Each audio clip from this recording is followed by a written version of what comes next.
Coogs House. The Houston Cougars are sure to be number one in America. Had a big win over the weekend, but upon reflection, do they have some things to fix? You are Locked On Coogs, your daily podcast on the Houston Cougars, part of the Locked On Podcast Network, your team every day.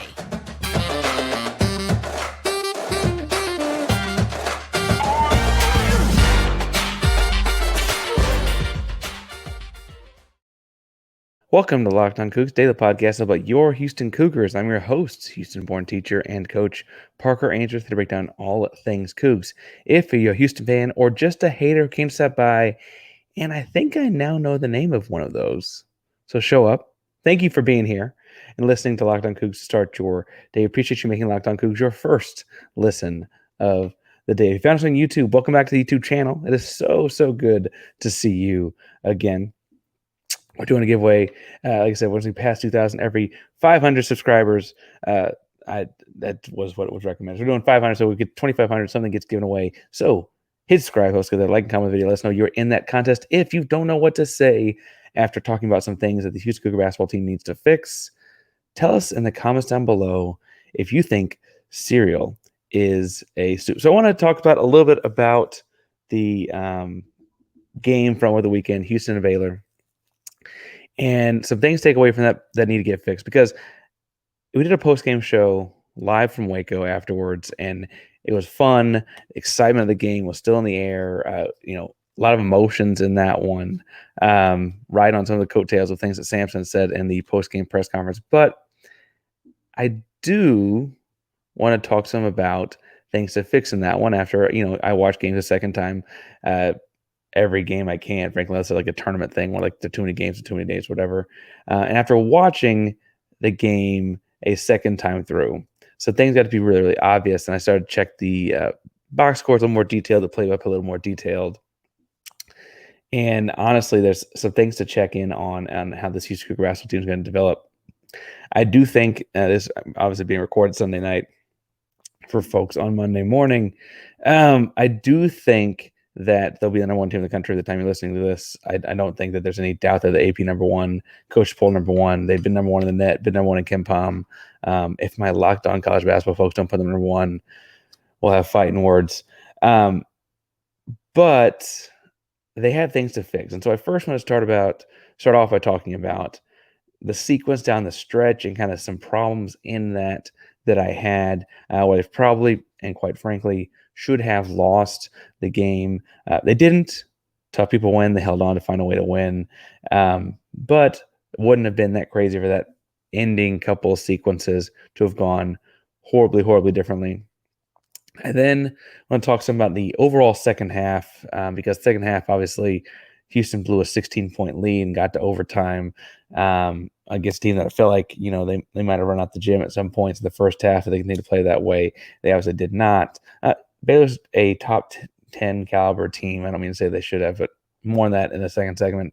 And then third and finally, the season thing they got to fix, they got to work on here, is looking at these rotations. There's a lot of things to look at in this rotation that's been shrunk by one more person. So I said I want to spend the first segment talking about that final couple of sequences there. And I do think that honestly, there's just a lot to dive into in the last couple of possessions. Specifically, I guess I should say, the last couple of possessions of regulation. And I think that everyone's latching on to the missed free throw from Dunn at the end and a couple mistakes made. But honestly, I'd go a little earlier than that. Basically, after Javier Francis makes his dunk at like the 2-ish minute mark, they come down. Francis commits a foul on Jacoby Walter. Walter makes 2 free throws. Houston's playing the foul game a little bit with Baylor, and Baylor has to foul, get the ball back. Sharp knocked down his free throws when called upon. Baylor comes down and misses a layup, and Jawan Roberts gets the rebound and kicks it out. Jamal Shead. That should have been it, probably, right? Because at that point, it is 68-65. Houston's got the ball. Any made basket would ice the game. Baylor's playing traditional defense at this point because they are just down 3. And Jamal Shead, after he misses a jump shot to end the possession, but my real problem was the possession seemed somewhat aimless. And in a game where I thought they were actually, obviously the whole first half, parts of the overtime, and honestly parts of the second half as well, Houston looked hyper efficient and very well organized on offense, especially that first half. I wonder how they had that discombobulated a final possession. I'm not necessarily mad that Jamal Shead missed the jump shot. People miss shots, but the idea that he can miss a shot after a crappy possession like that's unfortunate. And we'll get to more of this in the second segment, but Jalen Bridges here on the time clock here on ESPN gets the rebound on the miss at 25 seconds. Ray J. Dennis makes a layup to make it 68-67 at 18 seconds. That's 7 seconds between rebound and layup. And how this defensive team gives up a layup in that situation that quickly. You're up 3 points. There are 25 seconds left when the guy gets the rebound. You can make them shoot the last shot to try and tie it up, and you can't lose if you don't foul. Right? Like giving up a layup there. I know that you're up 3 and it's a 2, but this defense is good enough to rely on in that situation. And I don't think that was obviously intentional or anything like that, but they miss switch on a pick and roll up top, and it leads to Ray J. Dennis layup, and it just not great. Houston calls timeout, comes out from the timeout, runs I'll say mediocre press break inbounds play. The ball gets to Damian Dunn, who was probably the fifth option. And I said it mostly because they'd gone all five. Sorry, back up. They put 5 guards on the floor because they know Baylor's going to foul. And they want free throw shooters in the game. So they take Francis and Roberts out. They put the shooters in the game. And so Dunn is the quasi big man on the floor. And he had a last minute cut against the press break to get open.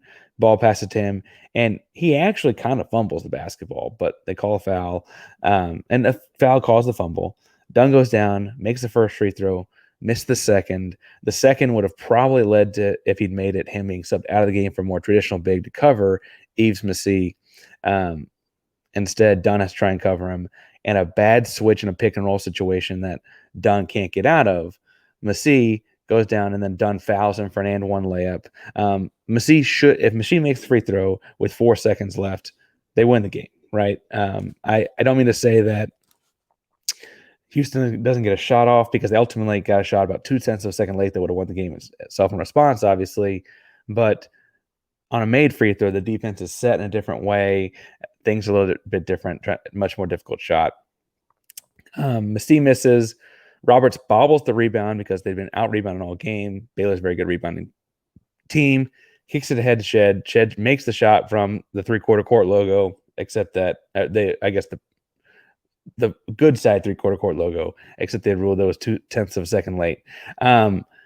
All that is interesting to me because, obviously you could criticize Dunn for not making the free throw. Would have led to a traditional big probably being in the game, because the sub for the shooter, him, would have been in after that, right?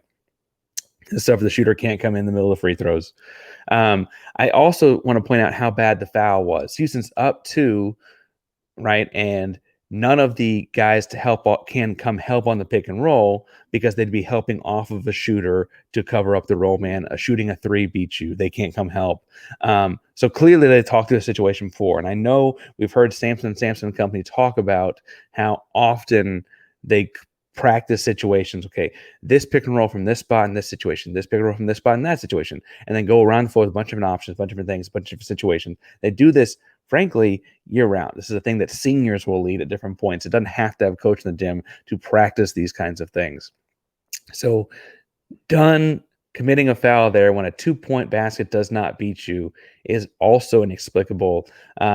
Admittedly, he's like caught in a bad spot, trying to tie up the ball, trying to steal the pass, but got to know to get out of there and not commit that foul, especially in a game where like those things had been called fouls at that point. Not great. The other thing is that bobbling the rebound ultimately probably costs Houston the regulation win. Luckily, they did win in overtime. But being out-rebounded all night, I mean, Massey himself, their big man, is shooting the free throw. So Baylor's second and third best rebounders are the ones in the lane, and it's still a bobble and a fight for the ball. Obviously, they're good. I don't mean to say they're not good, but like any extra tenth of a second literally would have made a huge difference potentially, right? That final sequence had series of questionable thought processes, like the offensive possession at the start of the minute 37 seconds. Not understand the situation, like not letting the 2-pointer go through or whatever, right? Missed free throws, obviously. A lot of things that just felt like moments that you probably should have lost the game, and Houston didn't. They find a way to win. This team is full of winners. Has a coach that's a winner, and that's why they don't lose the game, right? They've lost 17 games in the last 5 years. Something that I saw on Twitter circulating. People realizing now that Houston's been good at basketball for 5 years. Crazy. But across the board, if you're taking specific things away, those are things that you can fix in the film room. It's intelligence things. It's things like knowing situation, understanding the gravity of things, understanding where the spots on the floor are going to be, that I feel like we frankly are usually celebrating how good Sampson and his teams are in those situations, how good they are at doing those things. Now, it was only that close at the end of the second half because of a poorly played second half. And I want to talk about specifically one thing that Baylor did that really messed with Houston. But first, Houston did come out with a win, and it's good to feel like you're winning. And if you want to continue to win, you can go get your buckets right now at FanDuel and place your first bet at the American One Sportsbook and get $150 back in bonus bets if that $5 bet hits. It's $150 back in bonus bets if your first $5 bet hits. They have all kinds of quick bets, same game parlays, exclusive props, and more. So visit FanDuel.com/LockedOn, shoot your shot. I got to tell you on a sidebar, the odds for Houston to make the Final Four are shrinking, right? They're up to plus 160. It's not quite even money, obviously, but plus 160 to make the Final Four and plus 700 to win the whole darn thing. Get your money in now, folks. I feel like if they win the Big 12, the thing's only going to get closer and closer to even money. So go to FanDuel.com/LockedOn and shoot your shot. FanDuel, official sportsbook partner of the NBA. All right, so I said that they had this bad sequence to end the second half, go to overtime. They went overtime. Again, I should preface everything with they win the game. This is all with a grain of salt. This is all obviously easier to coach up. You want to coach up these kind of things after an ugly win, not after a pretty loss, right? Isn't that the coaching saying? But what Baylor did in the second half that really worried me, and I went through the play-by-play after watching a second time and took some notes. They sped up Houston, much like Houston sped up Texas. Houston beat Texas fairly handily at home about a week ago at this point, right? And looks very good doing it. Looks like complete control of the pace of the game. Obviously, being at home helps. It helped Baylor out as well. You're comfortable in your own gym, etc. But I thought it was interesting that after the opening possession, which they took a full 30-plus seconds because of whatever, right? Baylor had 26 full possessions. And I thought they played very fast. And Houston played methodically slow, trying to waste the clock out, right? 17 of those 26 full possessions were under 17 seconds. We're under 17 seconds between getting the ball, rebound or whatever, and getting the first shot up or committing a turnover, getting the ball back, right? 17 seconds as a marker would be in the top third of college basketball. So 17 of the 26 possessions Baylor had in the second half were quantifiably faster than fast-paced basketball already is, right? And so I think and then for what it's worth, 9 of their possessions were over. Obviously, that's math. 7 of the 9 possessions Baylor had that were over 17 seconds between getting the ball and their initial shot were after Houston makes, right? Only 2 of the under 17 seconds for its worth were after Houston makes. 1 of the non-make possessions that Baylor had that took over 17 seconds to get the initial shot off was following a TV timeout. And that means 8 of the 9, right? Houston was able to really set up a traditional half-court defense and slow them down, right? So Houston had trouble in untraditional sets, untraditional defenses, or just when they were not set up fast enough in keeping Baylor from scoring quickly. And Baylor had to score quickly. They're down 16 points at halftime, right? You knew they needed to make, I always talk about it in twos, because Baylor obviously shoots three so well. That's a little bit different math. They needed to make 8 more shots than you. They need to make 6 more shots than you if they were mostly threes or whatever, right? Like they need to make roughly 6 to 8 more shots than you did in the second half. And that meant they had to play at up-tempo speed. Now, admittedly, the speed also led to a handful of Baylor turnovers that you argue, did they get too fast themselves or whatever? Maybe. But on the whole, Baylor got comfortable at a speed that Houston had trouble getting back in. And Houston had trouble getting back in it because they were not making their own shots. Baylor made a pretty dramatic defensive switch at halftime. They stuck with the zone. That part they didn't switch up. But in the first half, they were in a 1-3-1 zone. It was not something they run a whole lot. It was not their bread and butter. Houston, through Jalen Roberts, when we talked about in the post-game show, diced it up. I mean, just used his passing ability to, exploit gaps, and they really treated the back line like a punching bag as far as what they're able to do to that 1-3-1 zone.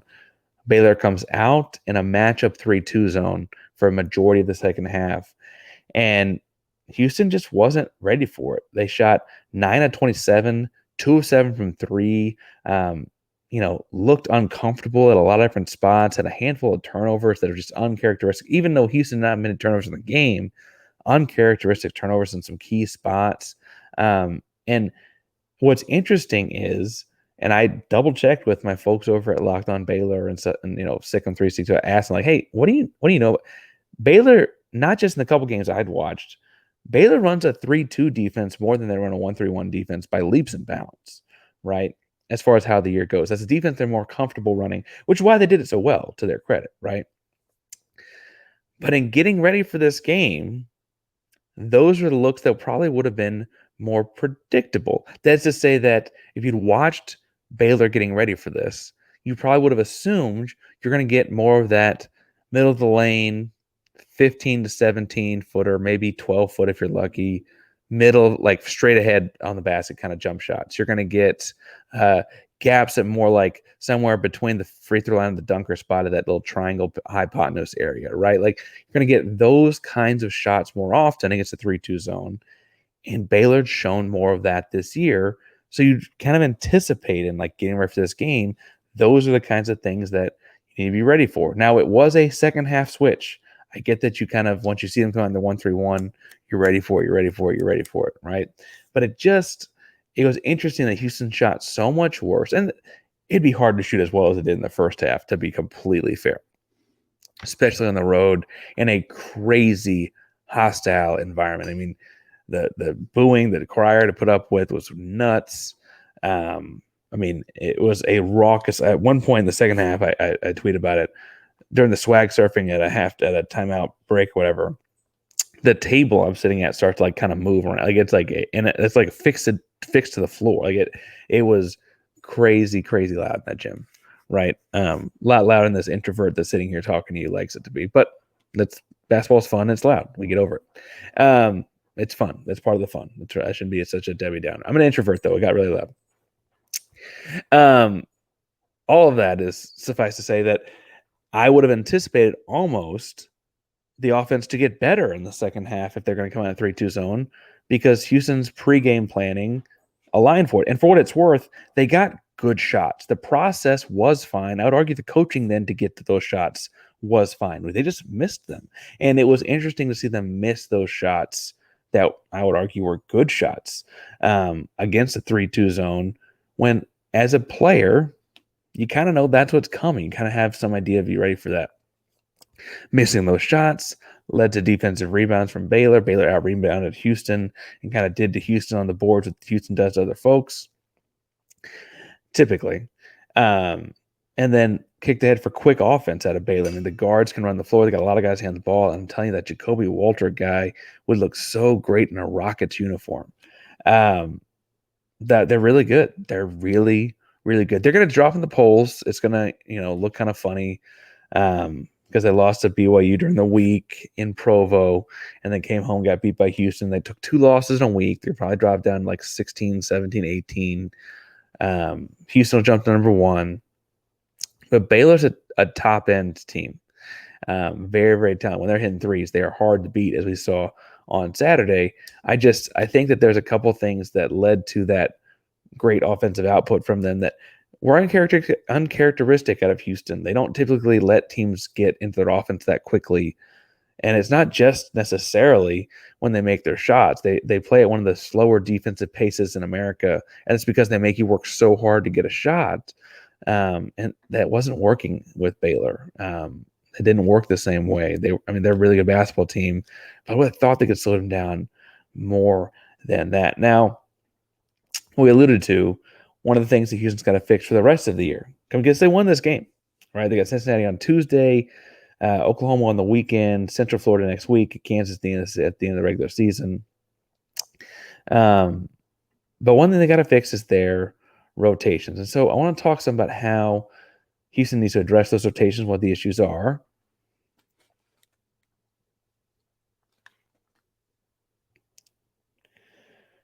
And I think the thing that put this in the front of everyone's mind is over the weekend we found out, I think Ryan Monso asked at the post-game presser what the status of Ramon Walker was.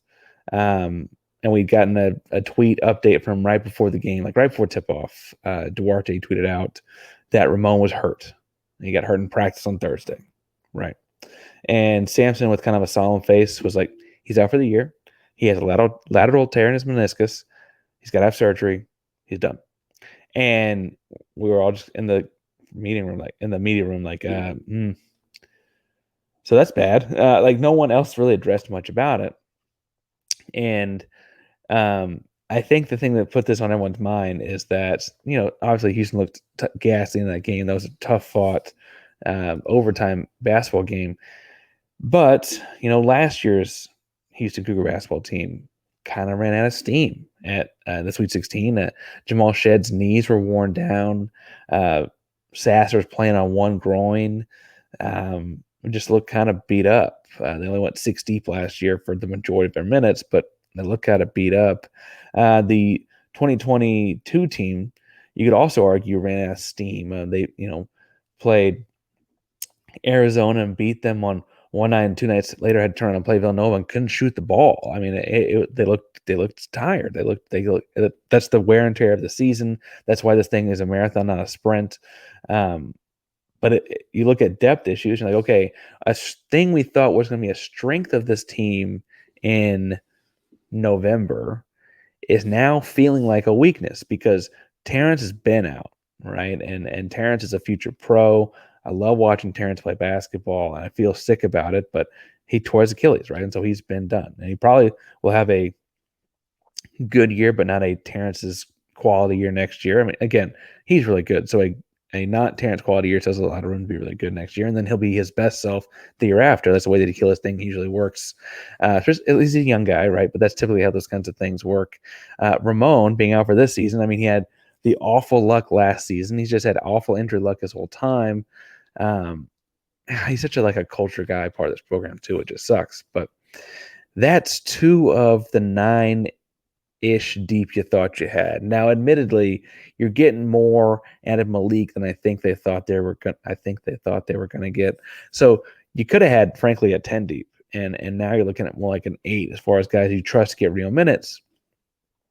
The thing that really hurts, though, about the 8, before we get into who those 8 are, is that Ramon and Terrence were so versatile.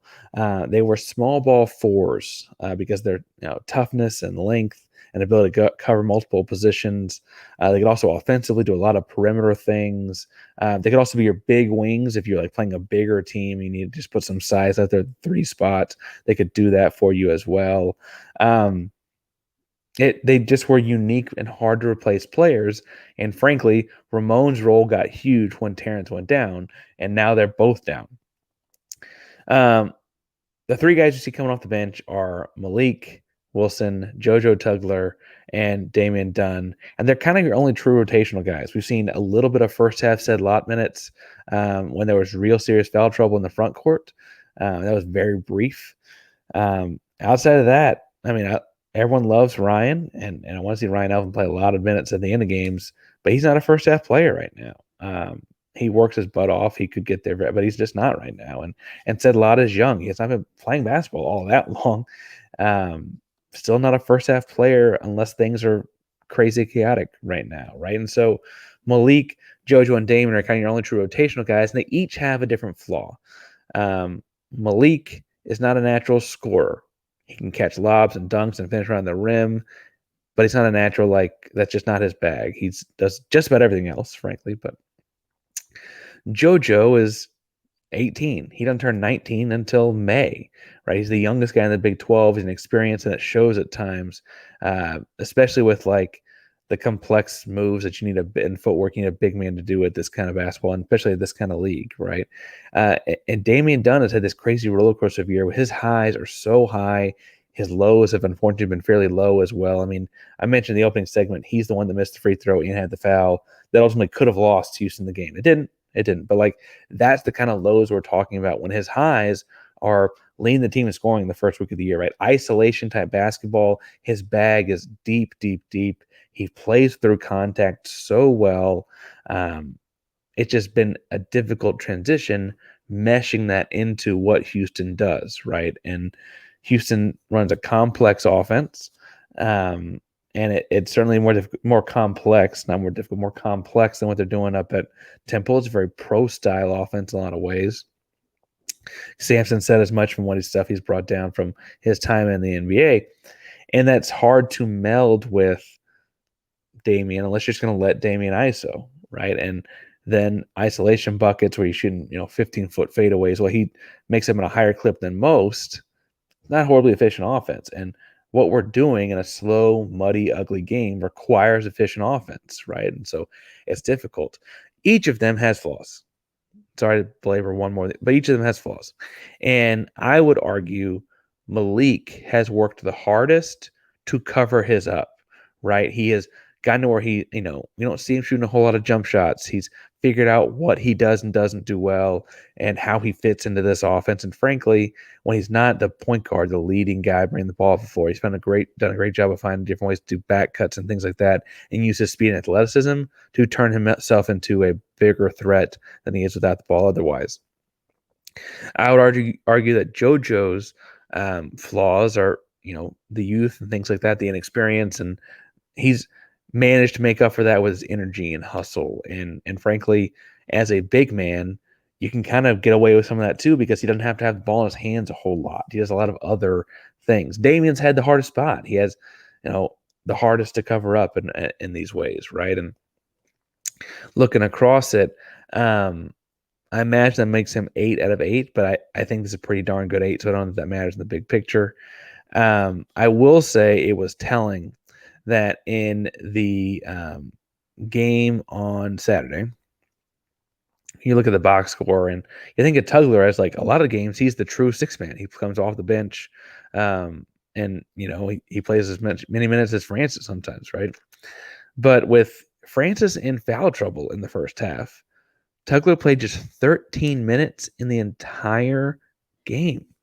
And they played an overtime period. He played just 13 minutes in the entire game. Have to say that was not on my bingo card, but it feels like, and Samson didn't directly say this afterwards. He hinted at it. And so if I'm wrong, I don't mean to offend people or anything like that, but it did feel like Samson was just kind of the crowd environment was just a lot for an 18-year-old kid. He's the youngest kid in the conference. And honestly, it kind of was. I wasn't at Iowa State, and I wasn't at TCU, and coach the TCU day actually was trying to get the TCU thing. We were in a tournament. I have to say that of the environments I've seen them play in, it looked like the most raucous for sure. And I could see how, because I thought Tugler played great at Texas. I thought Tugler played great at BYU. I thought Douglas played great in the road, but that particular environment, Sampson felt like was just a lot for the young kid. It was a morning game, 11 a.m., right? All those factors. I wonder if that led to him playing less minutes, especially again with Francis. Francis foul trouble in an overtime game led to him only playing 22 minutes. And I would argue, and we did in the post-game show the other day, that Francis' overtime period was phenomenal. Phenomenal defensive period out of Francis. But, how those rotations move going forward. I will say, while there's no home games in March, I mean, they play on the 9th, but in the tournaments is what that means, right? No home games in March. This road warrior tested team is a good thing. I would also point out that there's no true road games in March. You're playing on neutral floors at tournaments, right? And so the theory there for, you don't get to play at home, that might make you think, okay, does Tugler get to play a lot? I would argue that not playing a true road game means he definitely does. And I like the 8 we've got. I wish we got to play all 10. I worry with the 8 we've got about that 2022 team, that 2023 team. Those last couple of teams have also run out of steam because they play so hard, so physical. There's an aggressive brand of basketball that playing that year in, year out for months at a time like this requires subs, requires a deep team. And we're seeing that again kind of vanish before our eyes. Now, Houston's in the driver's seat. Again, as you're listening to this, they're the number one team in America, right? They play Cincinnati on Tuesday. They beat Cincinnati in Cincinnati, Ohio. Have to imagine that it's better at home. The role players play better at home, etc. So we'll see how that goes. We'll be breaking it down on Tuesday morning, unless something crazy pops up and we can. We'll bring it down on Tuesday morning, getting ready for that one, and that will do a post-casty feeling, if not an actual post-cast, after the Cincinnati game for Wednesday's episode as well. Oklahoma over the weekend to get ready for, and that's a fun one for this program in particular. So a big-time week here at Locked On Coogs. So make sure you subscribe. Get the latest on the Houston Cougars in your inbox, newsfeed each and every day. Locked On Coogs is a proud Locked On podcast. Remember, your team, our Cougs, every day. Go Cougs.